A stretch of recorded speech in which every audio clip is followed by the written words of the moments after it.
Good afternoon, LinkedIn. This is our 5th LinkedIn Live show, and we have called it this week, Developing a Winning Mentality, How to Build a High-Performance Team. I'm joined by Mike Whatman. Mike is a high-performance leadership coach. He runs a business called Team Head Coach. If you are watching us at the moment, just put a quick comment in the chat, because we have got a few things to talk to you about today. But I'm going to dive straight in because I have so many questions for you, Mike, today. So thank you so much for joining us. Thank you for inviting me. No, it's fine. It's lovely to have you here. So obviously, in the last 12 months, it's been quite challenging for recruitment leaders. Our teams have downsized. They are in different locations. They're working from home. They're on furlough. They're not really a team in a sort of standard sense, if that makes sense. Yeah, hopefully that makes sense. So the first question I really wanted to ask you is, what are the skills that leaders are going to have to focus on in 2021 to create a high performance team, sort of bearing in mind that they are a little all over the place at the moment, and some of them might not even be working, they're not working together like they used to be. No, of course. Well, I say firstly, thank you for inviting me on the show. So, the last 12, 18 months have been like anyone could have possibly thought of. In terms of preparing for them, everyone's in the same boat, which for a change is quite nice because often, experience tells, but everyone's in the same boat now. So all the leaders are facing the same challenges. Yeah. In terms of moving forward and how we can still do it, it is still possible to create high-performing teams, even when leading remotely or obviously, as last night showed, hopefully we're going to start getting a little bit more normality back over the next few months. There's a couple of areas really to focus on. Firstly, it's the mental side of this. People often work in recruitment, stay in recruitment, enjoy recruitment because of the buzz, of the team culture, of that sort of the noise that working in recruitment sales floor gives you, and people work in the industry and stay in the industry because they enjoy it. And so having to sit at your kitchen table in your own bedroom, or if you're lucky enough to have the space to have a home office, it's not what you signed up for, and it can be incredibly lonely as well. So I think the first sort of area that we should probably talk about and the skills that need to be evolved is really around understanding the team as individuals rather than understanding the team as a team, because some people, and I work with hundreds of recruitment businesses, some people have absolutely thrived in the last 12 months and they've had their best numbers they've had, smashed targets, but then obviously for every up there's a down. Other people have found it really hard from an engagement perspective, and therefore from a performance perspective, from a boredom perspective, and they've seen the opposite. And so if you look at the team's numbers as a whole, they'll balance. But that's not what leadership is. Leadership is about understanding who you've got in your team, who are the pieces of the puzzle. And if we're talking about pieces, something I always talk about with businesses is PI. And PI for me is an acronym that stands for psychologically informed environment. So that's what a PI is. And that's when you see past a consultant's numbers and you see them as an individual with their own mind. And if you start thinking about them from a psychological perspective, what do they need? What do they want? Why are they doing this? Why are they still here? Why have they put up with the last 12 months? What do they need from me? What do they need to get their mojo back? I'm really trying to understand what buttons there are to press, where they are, and how you press them. Because often there's obviously the saying is like, treat others how you want to be treated. Yeah, absolutely. In reality, you should really treat people how they want to be treated, because that's how you get out of people. And what sort of forum should we be doing that in? Because obviously most of the time right now we're talking to our teams over a Zoom call. Yes, of course. And I think Zoom is obviously at the moment is the best way to do it, because you need to have those non-verbal cues. Because if you and I are having this conversation on the phone, I sat there and just like not be engaged, not be interested, looking around, you'd have no idea that I was doing something completely different. Whereas I think you can still have that over Zoom. I'd be able to see from your facial expressions that you're just not your normal self or whatever it may be. And And equally as well, you can, those non-verbal cues allow you to show empathy, to show that you're listening, to understand, to paraphrase back. And that's I think that's part of where leaders really need to focus is, right, let's think about the individuals as people. Let's think about them as what they need from me. And that mental side is going to be the first place to look at. That's that mindset piece. Yeah, definitely. Yeah. But also, from their own personal happiness, their engagement in the business. If you're away from the office, you don't have the competitions up on the wall. You don't have the numbers up. You don't have the company values written everywhere. So you might be losing sight of actually what you're trying to achieve. And then the numbers just become sort of pointless. Yeah. Because, I've got this many CVs or this many leads or whatever it might be. But without the reinforcement of why we're actually doing this, the engagement drops. When engagement drops, boredom increases. When boredom increases, performance drops. And it just becomes a really vicious cycle. So the first thing, like we said, is really focusing on that. Yeah. Treat people as individuals. So from a skill perspective, it's listening. It's just being able to sit there, have a half an hour conversation with someone, have no agenda. So if I was, for example, if you reported into me at the moment, yes, we have 30 minutes, and I wouldn't have a pen, I wouldn't have a piece of paper, and I'd be like, listen, okay, you've got 30 minutes now. What do you want to talk about? And all that we would talk about for that 30 minutes is what you needed from me or how you. And I think that's important because it shows that no matter if we're 150 miles away, when we used to be 6 foot away, myself in the leadership position has a genuine interest in how you are doing. And I don't have an agenda. I don't have a preconceived skeleton of a conversation that I want to follow. I want to listen to you. And so from a skill perspective, for me, I need to be good at asking open questions. Yeah. I need to be good at listening. And there's a difference between hearing and listening. What do you mean by that? Sorry. So for me, hearing is kind of to respond. So I can hear you talking and I'll go, yeah. But listening is listening to try and understand why you're saying that. Okay. There's a difference between hearing what you're saying and then hearing why you're saying it. Yeah, subtle difference, but very important. It's kind of a bit like reading between the lines. I said reading between the lines. It's almost like listening between the lines, and being able to listen. Another skill that's really, really important is the skill to paraphrase. Now, for those that maybe don't understand what paraphrasing means, it's when someone has a bit of a monologue and they're sharing their ideas and they might be having a bit of a waffle, and you kind of succinctly pull it back and repeat it back to them what they've said. Okay. Sometimes this can really help drive clarity in their mind and help declutter. And if you've got a cluttered mind, I'm sure you know, because you work 28 hours a day, you're always busy. If you've got a cluttered mind, you can't perform as well as you want to. Yeah. If you don't have that bandwidth, everything's confusing. Exactly. And the more you're thinking, the less focus you've got on other things. And it's harder to perform anything if you're thinking more. People are naturally better when they can do things without thinking. And that's the whole idea about habits and repeated strategies. Yeah. So paraphrasing is a really good skill. And then the last area of a skill that I think is really helpful when it comes to the psychological side is being able to challenge people and then hold them accountable. So what I mean by challenge, I don't mean set them targets that they're not going to reach or really try and push them. What I mean is challenge them to try and think for themselves, challenge them to kind of come up with the answer. Yeah, not be a feeder. Yeah, exactly. Because otherwise you become the person that is the sole source of information. Yeah. If that's the case, then if we're talking about how to build a high-performing team, you want every individual to be able to think as if you're with them that whole time, but you don't have to be with them that whole time. And that's the tipping point, because otherwise, if I'm the sole source of information and I've got a team of 8, then my time and my team is me divided by 8.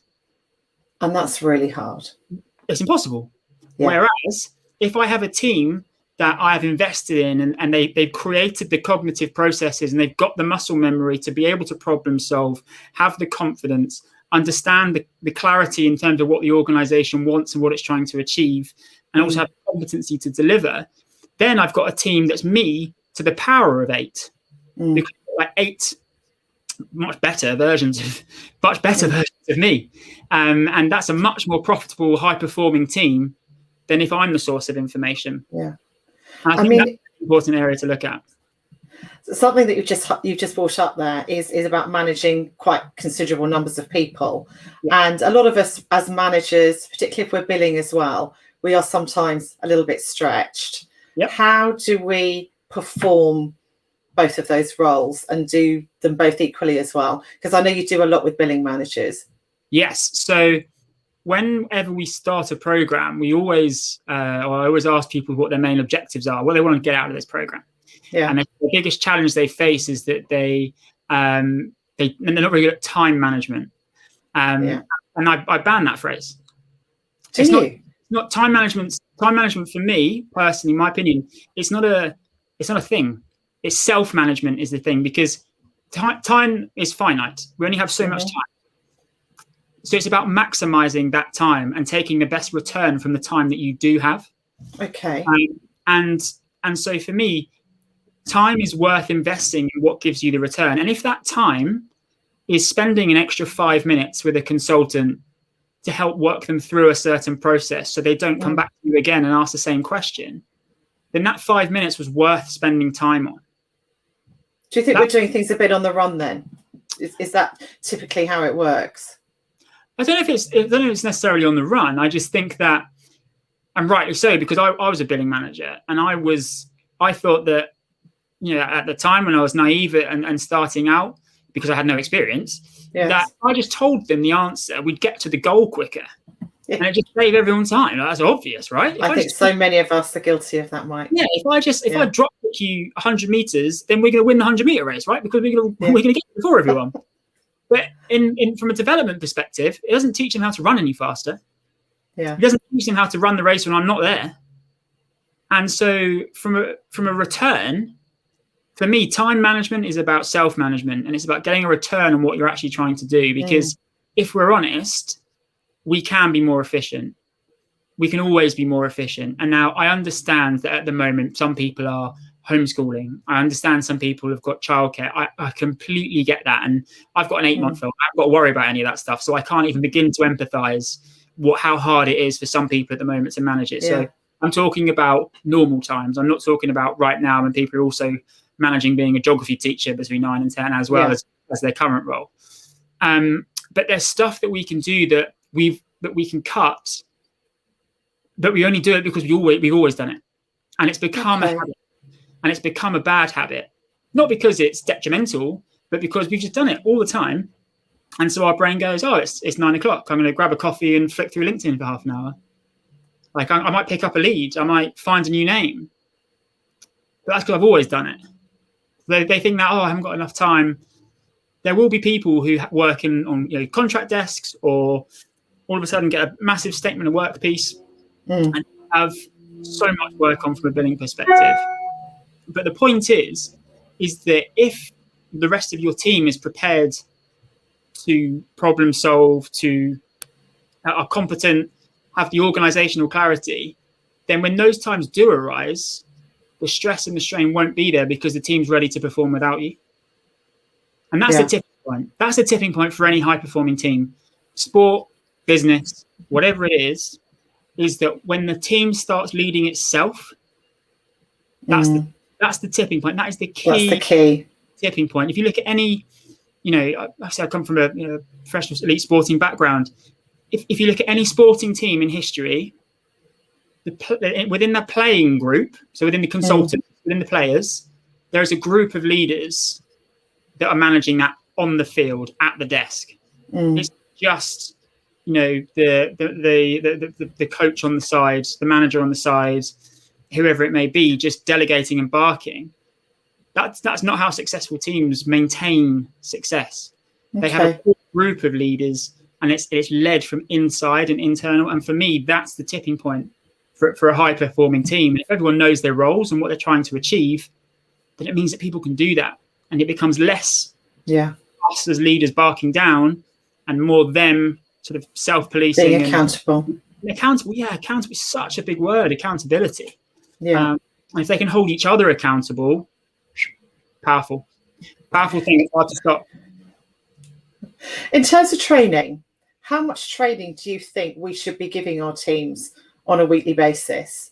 What because obviously if you come from an elite sporting background, you were training every single day so that on the big day you got the result, that winning result that you wanted. So in terms of training, what should we be looking at? Yeah, for me that's the biggest difference between sport and business is it's backwards. Is that for sport you train 99% of the time and play 1% of the time. Yeah. Whereas in business you're playing for 99% of the time and you train 1% of the time. It's the complete opposite. Yeah. But for me, training doesn't have to be this massive 2-day out classroom based, how high can we build a spaghetti tower kind of thing. Like that's not training anymore. That's, it's fantastic. And I appreciate that, back in, so it's team building rather than training. Yeah, it's like, those kind of things when people think, oh, training day, it's half a day out of the office, it's whatever. No, training can be a 10-minute. Like if, say, for example, once we're back in the office, or even now, like it's if you send a message out and be like, right, 10 a.m. today, we can do a quick Zoom call. I'm going to show you how to do Boolean searches or whatever it might be. But it can just be like a 10-minute punchy thing based on the needs of the team right now. And that for me is the key for training. You lose the purpose of training if you do it for the sake of it. If people can see what's in it for them and why we're doing it, then people will engage more.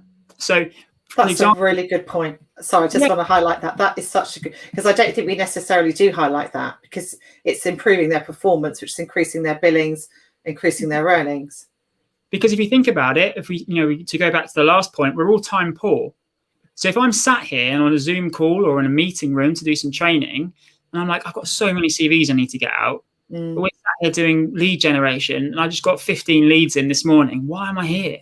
Like, you lose people. Whereas if the 2 weeks before we've had 5 offers rejected at offer stage in a team of 3, then you're going to start the training session by, look, 2 weeks ago, 80% of our pipeline fell out at the last stage. As a result of that, we missed out on £90,000 worth of revenue for the business. Individually, that's X. So what we're going to do today is we're just going to spend 20 minutes just walking you through a closing conversation, which in turn will enable us to have a better understanding of where our candidates are, where they are mentally, so we can manage the client side and need to move anything or change anything if needs be. But if not, it means that moving forward, rather than 80% of our pipeline falling out, we can have the confidence that 100% will go through. Yeah. I mean, you earn more money, and blah, blah, blah. But the point is it's kind of like the evidence. The evidence is the key. And the bite-sized chunks of training, I like that. 100%. Yeah. Like for our, part of the training programs that I run, we teach people how to run engaging training sessions. And part of it is, let's just make it short and bite-sized and punchy and engaging. And because it can be, it doesn't have to be whole days of all this kind of stuff. And training needs to be engaging. It needs to be stimulating. It needs to be challenging. It needs to be fun. You learn more when you're enjoying it. You learn more. And do you advocate that, Mike, at all levels? Because obviously, if someone's coming into a business as a trainee, would you say that's the same premise that you would work on as if they were a more experienced recruiter? I would advocate that the training needs to be engaging, enjoyable, relevant. The difference is how I'd communicate. Okay. So communication is the key, isn't it, really, in leadership? Because if I've got a new starter and we talk about challenging and getting them to do the work, that's going to be a very one-sided conversation. If I say, well, how do you think you go and approach a client? And they've never done recruitment before in their life. And they'll be like, I don't know. And I'll be like, okay, well, what do you think? Oh, I don't know. Well, okay, what do you not getting you anywhere? So when you've got a new starter who is genuinely a complete, we've got an enthusiastic beginner, someone who's a genuine, fresh canvas, then the communication is a lot more push. It's a lot more tell. Okay. Kind of give them the skills and talk them through why you go through that and how you'd go about doing it. Whereas if I'm working with, billing managers or really senior consultants who have the experience, then my communication is going to be less tell because they don't need to be told. It's more ask and question them. And what do you think? Because you've got it in there. Sometimes people become lazy. And so the challenge when trying to create a high-performing team is to keeping people thinking. Yeah. High-performing teams are always thinking. And so if I'm dealing with a billing manager or a senior recruiter, I'd be a lot more challenging. I'd be asking them, what do you think? Yeah. Okay, this was a situation, and then what would you do? Well, how do you therapy? No, a little bit. That's the first thing about being in a leadership position. We are not therapists. Pass that straight on. That's not the qualification now. Pass that. Move that. I think that's quite tough. I think that happens a lot. Yeah, dive out the window if it becomes a therapy session. But ask them the question and challenge them to think, because it's a different communication style. And people who have done the job and have got the experience appreciate that mutual respect and the trust that you kind of respect that they know what they're doing. I think they feel that if they're being spoken down to, it becomes a bit kind of parent-child. Yes. And then it causes conflict, and it's not ideal. Whereas if I'm challenging them, or I'm asking, or I'm delegating to them, delegation's a really good way as well of kind of keeping sort of senior people and training senior people and keeping them engaged with the business, because it shows an element of trust. But equally, it means that they've got to sharpen up on their skills as well. Because if I, for example, I've got a great biller who's really good at winning new business, and they're getting a little bit itchy and they're kind of not really sure. I'd be like, okay, great. Well, we've just got Hannah who's just joined the team. I'd like you to run her BD training. And also they go, got to do a bit of okay. And so they've got to kind of sharpen up a little bit, and because they know that Hannah's development is going to be dependent on how well they kind of deliver their own little bit of training and their feedback. So I think, like I said, the training always has to be engaging. It has to be relevant. It has to be enjoyable. It has to be disruptive. You have to get them doing different things. Like role play. Can you give me an example of that? Yeah, of course. So I use video a lot in my training programs. And I reckon 90% of the videos have nothing to do with what we're talking about. Okay. They take what we're talking about, but put it in a different setting so people can see it. So as an example, we talk about in part of the program, allowing the consultants and allowing your team to make the decisions so they become more autonomous. Kind of what we were talking about earlier in terms of giving them the rope to go and do it. Otherwise, you become, the captain of the ship who never gets home to eat, never gets to be able to go home to eat because you've always got to answer questions. And there's a really good video about a submarine general and how he managed a submarine, and it's kind of how he went through this process. But he's a submarine general; he's not a billing manager. But the point is, it's a really engaging video, and it's all done on caricatures, and you follow the pen as they draw it, and it's a really, really good video. And so it's engaging, and I could quite easily, in a shorter amount of time than the video takes, explain that idea, but that's more engaging because they can watch it and it's interesting and it's memorable. I think you're going to have to put that in the chat later, Mike, because that sounds fascinating. Just while we have a quick pause, I just want to say to anyone who's watching, let us know who you are. We'd love to see that you're here. You've offered 3 free coaching sessions to anyone who puts in the chat box that they'd like a free coaching session. And I meant to say this at the beginning, but you also have a leadership playbook. So if anyone is out there watching this who wants a copy of the playbook, please put a comment in the chat box, whether you're watching this now or whether you're watching the replay later, because we do get a lot of people watching the replay. So if you want a one-to-one, you want a copy of the leadership playbook, pop a comment in the chat box, and then we'll know you're there, and we can make sure that you either speak to Mike personally or you get a copy of the playbook. So one of the things I wanted to explore further with you is one of the things that recruiters cite when they are looking for a new role is culture. Maybe the culture's changed in their existing business. Maybe it's not what it used to be. Mainly it's changed. Or they've gone into a business and what they thought they were going to be presented with is not what they have now. How should we be sort of promoting that right culture in our business? So culture is really interesting, and it's one of the areas that I am absolutely fascinated by in terms of just how much impact it has on the performance of the people within it. So there is no perfect culture in terms of a one-size-fits-all.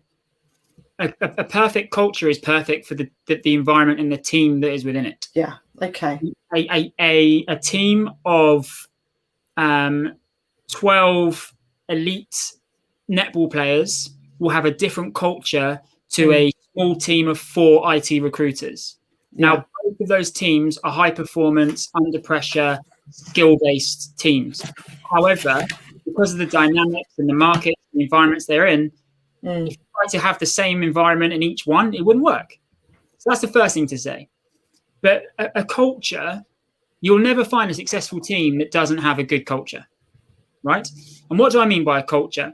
A culture is the set of behaviors that you see everywhere you look 24 hours a day within a team or within a business. I love that definition. I love a good definition. Thank you. I've got another one for everyone. Go on, go for it. Well, and for me as well, when I think, I'm a very visual person. And when I think about a culture, again, from the sporting background, it probably doesn't help. But for me, a culture is a framework. And if you think of the kind of the 4 lines that map out a rugby pitch, a football pitch, you've got the 2 at the end and the 2 side lines. The white lines are your non-negotiables. Okay. Non-negotiable behaviors, the minimum that you expect of people within that team, to be honest, to be proud of what you do, to whatever that might be. Yeah. Those 4 lines are non-negotiable. If you step outside that line, then we're having a different conversation. Yeah. However, there is enough room within those 4 lines for individual differences to thrive, for individuals to be able to maximize their own potential. And that's what a good culture is. How you create it is the first thing you want to do is you need buy-in from the people within it.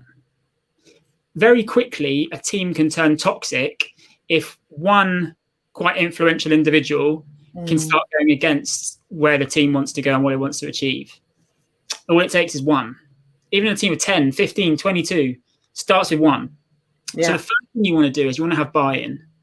And the way you get buy-in is by creating a goal that entangles everyone and that emotionally engages everyone.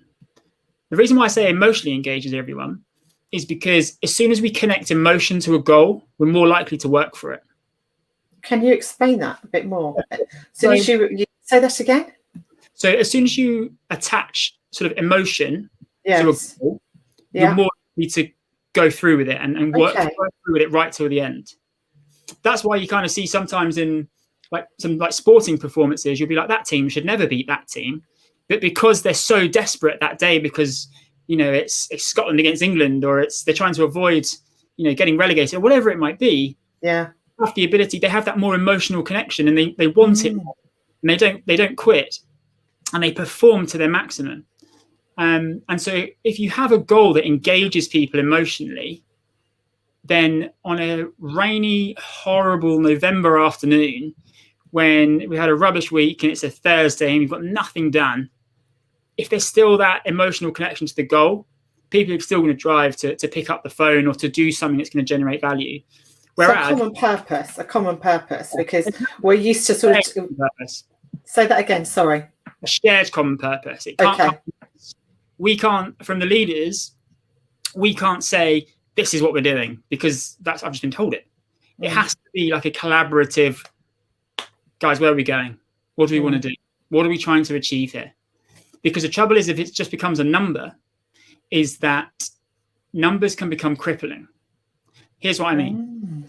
If we set a target of 300 grand as a team by the end of the year, and by October, we're on 120 grand, we're going to go, no point. We're not going to get there. No point. We're not going to get there. What's the point? No interest. I'm going home. It's 4:30. See you later. If by October we've got 305 grand, we're going to go hit our target. Cool, done. I'm going home. See you later. Right? Because it's a number. It doesn't mean anything. It's so true. It means absolutely nothing. Whereas if we're trying to become the number one X in the market, we're trying to place 80% of all the offers, whatever it might be, whatever. I mean, I'm just picking out arbitrary figures there. But if it's an engaging, overarching goal that people are genuinely interested in, then that's going to help pull together, firstly, the engagement of the team, which is obviously important. It reduces turnover if everyone's engaged. And that's one of the most important things from the culture, is that the team have to be wanting to pull in the same direction, wanting to try and achieve something that's bigger than themselves. So once we've got an idea of what we're trying to achieve, then we need to work out the behaviors that are going to enable us to get there. So what we want to do, as I said before, is create habits, create behaviors that we can do without thinking.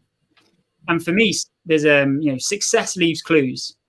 When things go well, there's a reason why things go well. Yeah. And I posted about this the other day about how you get people run overnight success. Well, they're not an overnight success. What you don't see is the hours and hours and hours of hard work where they've shown up and delivered their behaviors and delivered their activity, and then one day it's been enough, and then they've reached that overnight success. People often use there's an infographic that I've seen a number of times of an iceberg. Yes. And you see the tip of the iceberg, and then underneath is all of the work that's gone into achieving that success. Exactly. Well, there's another one as a consequence. There's another one with ice as well. I don't know why it's such a fascination with ice in this idea, but if you had a big block of ice and you had the room was, I don't know, -5 degrees centigrade, and every day you increased the temperature of that room by 1 degree, -4, then the next day -3, -2. Eventually, that ice will reach a temperature where it begins to melt. But you've not done anything different. You've just dropped it by another degree that day. But because you've done it every single day consistently, eventually there's been the tipping point where the performance finally kicks in. So you want to figure out what your behaviors are that you can start holding each other accountable for. So a really good activity that leaders can do, and it's quite a practical thing for people to take away, is an activity that we call sort of the above the line, below the line. Okay. So this is, again, a team-led activity. It can be done on Zoom, because we've got whiteboard facility on Zoom, or when we go back face to face.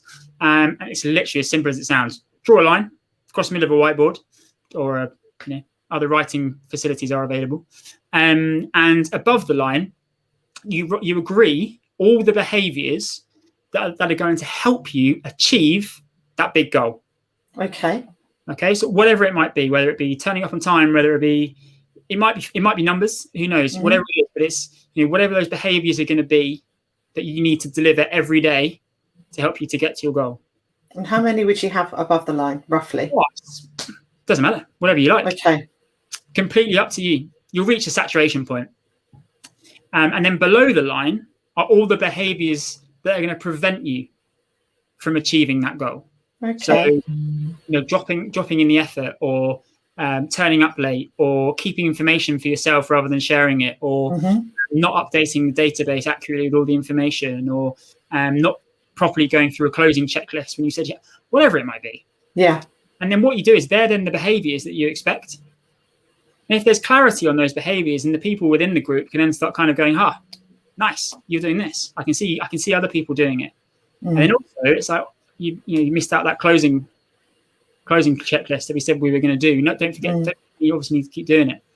You kind of create those behaviors that really kind of underpin the culture. And that makes you who you are, as those habits, those behaviors that you do without thinking. Well, obviously, Mike, you draw a lot of parallels between sport and recruitment. Yeah. What are the habits that you had when you were an elite athlete that you now use in recruitment, or what you used in recruitment to make you successful, or what should we be using? What are the habits, because we talked a lot about those habits and behaviours that we should perhaps be doing consistently on a daily basis to help us be successful, whether we're team members, team leaders. For sure. I think obviously the habits themselves will differ. I'm not sure how. But there must be some common themes, perhaps. Yeah, of course. So in terms from a theme perspective, the first one is self-discipline. So like time management. If you say you're going to do something at a certain time, stick to it. I need to work on that one. Yeah, 100%. Like, don't let the day run away from you. If you're going to go and do a weight session at 9, don't get to 9:05 and be like, I've missed it. I'll do it later. Like, if you be self-disciplined, is one of the big ones across. Constantly look to learn. I have it. Mindset. I've got a book on the go all the time because you always have to learn. You have to keep learning. There's an interesting saying that I really like actually about leadership, which is those who decide to teach must never cease to learn. Okay. So just because you're leading people doesn't mean that your learning is finished. Because eventually your team will catch up with you and then overtake you, and then you're no value to them. So you need to keep learning as well. So for me, never stop learning is another habit that's brought across. Never stop improving, I suppose, is kind of the same thing. And yeah, I think they're sort of two real sort of key things is self-discipline. So just keep showing up. Like no matter what you're doing, every repetition makes you better at what you do. Because recruitment's a skill game. Recruitment would fall under a skill sport because everything about it is skilled. Communication, closing, listening, questioning, negotiation, all of those things are technically skills because they are techniques by which if you practice under pressure, you will get better at, which is what the definition of a skill is. But we are wearing so many hats, aren't we? As leaders, as recruiters. And I know we've spoken about balancing and managing all of that. And I'm just going to throw a question out to you here very quickly, one that we've not really talked about. But do you believe that the 360 model is dead? Do you think it's out of date and we should be looking at playing to people's strengths and not necessarily trying to focus on improving their weaknesses all the time? Interesting question. I'm probably going to just wondered what you thought. Yeah, I'm probably going to get splinters on my bum, to be honest. I don't think it is dead entirely. I completely agree with the idea of maximizing people's strengths. So if someone is an unbelievable account manager and they just have a brilliant way with people and people really enjoy working, you just get those people that it's impossible to like, and they're really warming and they would maximize accounts and can spot opportunities, but they don't like doing new pitches and new BD, then I can understand why you have like an account management role. I developed as a 360 consultant, so I'll always have a slight weighting towards that because I liked the idea of having the knowledge of my candidates and also then the clients and to be able to mash them together rather than seeing the whole thing through. Rather than depending on somebody else to pass me a candidate for them. But I don't know if that's maybe because I'm a bit anal and I don't like giving away too much control. I think you're very competitive. That's what it is. Exactly. I'm not sure if that might have underpinned that, but I think there's a place for a 360 consultant. I think it might be market dependent. I think for some markets, I can see why the idea of a BD model and a resource model works. And I think for other markets, I think a 360, I think if you've got more high volume accounts, then the BD resource model works. I think if you're doing high end executive search where you might only be making 2 or 3 placements a quarter with massive fees, then I think the 360 model still definitely has some weight behind it. But I think it's quite market dependent. But I'm gonna get splinters on my bum. I'm gonna sit on the fence with that one. Okay, that's fine. The challenges and things that leaders are doing wrong right now. You work with leaders all the time.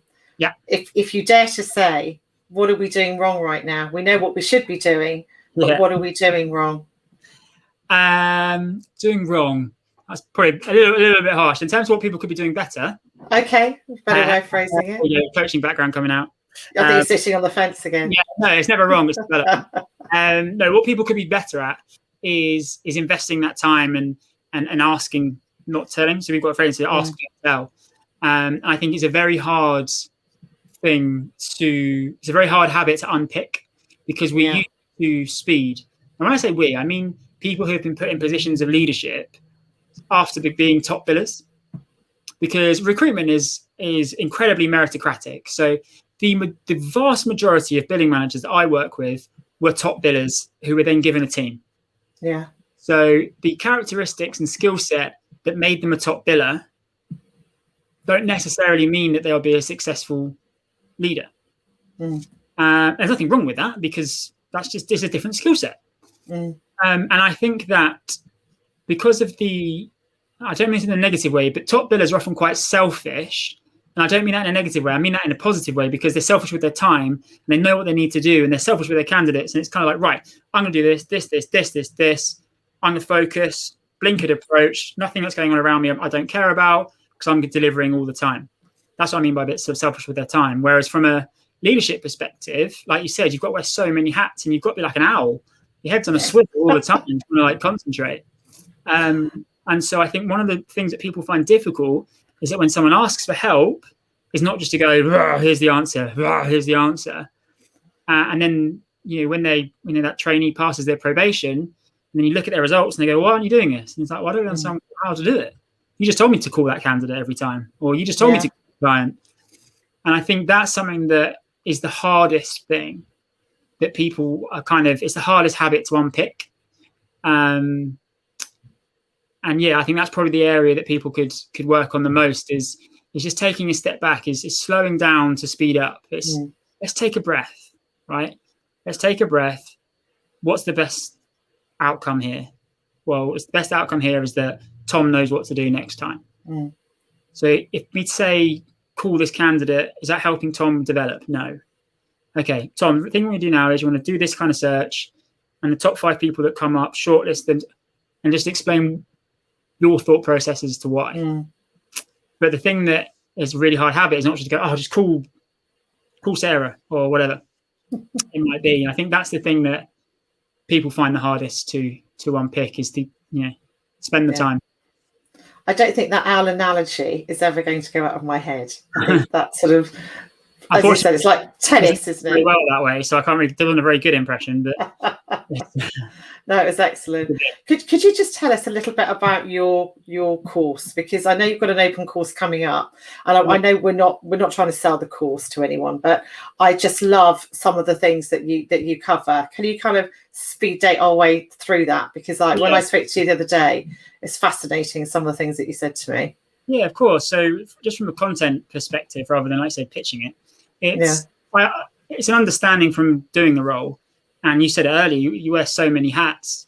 And the course really breaks down these hats into individual focus points and modules. So from my experience as being a billing manager, from being a consultant, and also from coaching elite sporting organizations, is that there are 5 areas of leadership that you have different hats for, to use your phrase. You're constantly interchanging them.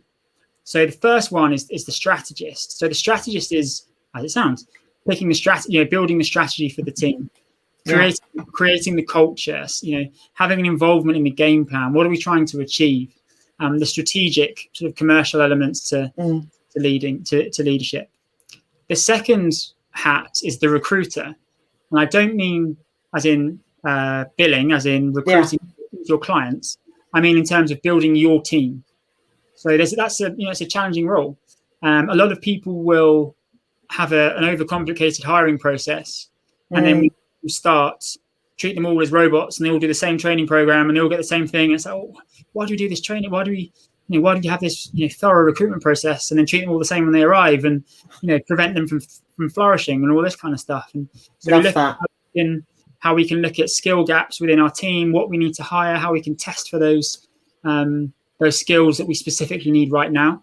Like we said, do we need a new BD kicking doors down kind of bull, or do we need an account manager, relationship builder kind of character? And really so we can test that from a recruitment perspective. Doesn't always have to be done in the same way. No, definitely not. Third hat is the trainer, the training ground. So like I spoke about earlier, how we build training sessions and make them engaging. I basically give how I build training programs to them, and sessions so we can so they can kind of have build engaging sessions too. And then the last 2 hats are all about communication. Talk about the bench coach, so as in how we can deliver proactive, evidence-based, punchy feedback in the live environment, at the desk or on Zoom or whatever, in the live environment. And then the last hat is the mentor, which is what we spoke about earlier in terms of really conversations and building relationships away from the desk, understanding who the person is, really thinking about that pie idea that I spoke about earlier, kind of getting them to develop and helping them do the work and challenge them to become better at what they do. And so the program really kind of looks at those 5 areas. We have a different day for each module, and then we spend the next sort of 10 or 11 weeks catching up on a weekly basis to kind of see how you're getting on, because you leave the program with a 90-day game plan of how you're going to implement all this new stuff, and then we catch up on a weekly basis. And we're creating a really big sort of community of leaders, because actually it can be a lonely job. It can be a very, very lonely job sometimes, especially. I think it's a thankless task sometimes. I mean, I don't mean that disrespectfully towards my team, my clients, candidates, but it is tough. And I don't think it's soft. It's been particularly tough over the last 12 months. We've all had to make decisions, sometimes without all of the information, very, very quickly.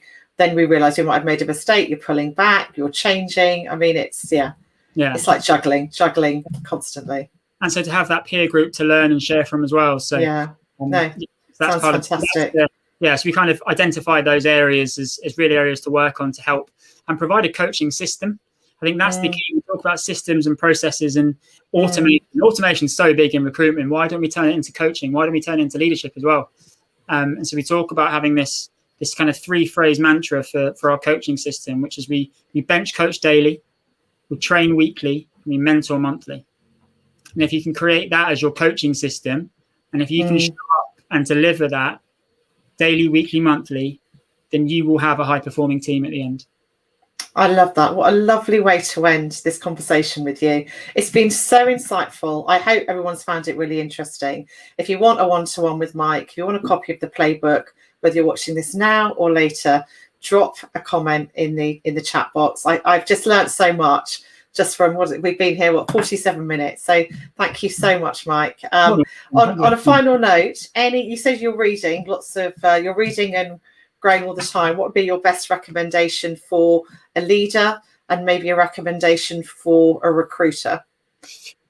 So for a leader, I had the absolute privilege of one of the cool things of actually been of lockdown is that I've been able to get hold of loads of people that I wouldn't be able to before, because they can't run away. So I had the privilege of getting to talk to regularly Olympian Kath Bishop, Olympic rower, who then had an unbelievable career in sort of international politics and all this kind of stuff. Anyway, unbelievable lady, hugely inspiring. And anyway, she wrote a book called The Long Win, which is about how businesses and leaders view success and what winning actually means. I found that hugely interesting. As someone who has had such a sports-based and driven life, everything was about winning, numbers, results, whatever. And after reading that book, my 30-year brain was completely changed. It's so interesting just to see it from a completely different perspective in terms of what success should actually mean compared to how we determine it now. Even when you look at the origins of the word success or winning or whatever it means, it's all about collaboration and winning together and achieving together. Whereas now it's an individual thing. It's just a brilliant book, The Long Win.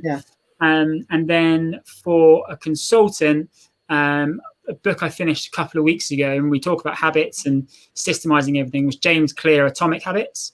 Oh yes. Yeah, I love that. I have that book. I haven't started reading it yet, but it's brilliant. It just breaks things down so easy. It's so easy to follow, and it's incredibly practical. And obviously, if we're trying to show up every day and get these behaviors right, how are we going to stick to them? It's a foolproof guide to get you to stick to the behavior. So they'd be my 2 that I'd recommend. Fantastic. Thank you so much. Thank you everyone who's participated, who's watched us today, whether you watch us now, whether you watch us later. Mike, it's just been such a great conversation. Thank you so much. Thank you for having me. Pleasure. See you again soon. Thank you.